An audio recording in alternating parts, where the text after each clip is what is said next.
இங்கே வந்து கன்னட மக்களை தூண்டி விடுறது யாரு அப்படின்னு பார்த்தீங்கன்னா அதுக்கு பின்னாடி வந்து அரசியல் கட்சி தான் இருக்கு. ரஜினிக்கே வந்து பெரிய பிரச்சனை பண்ணியிருக்காங்க.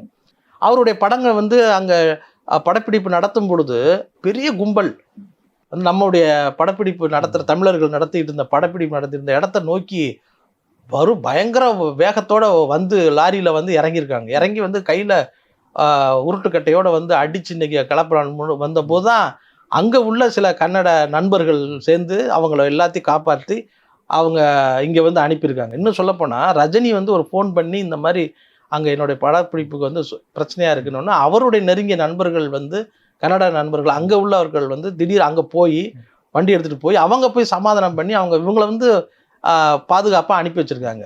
அப்போது நீங்கள் நல்லா கவனிக்கணும், இங்கே வந்து கன்னட மக்களை தூண்டி விடுறது யாரு அப்படின்னு பார்த்தீங்கன்னா அதுக்கு பின்னாடி வந்து அரசியல் கட்சி தான் இருக்குது.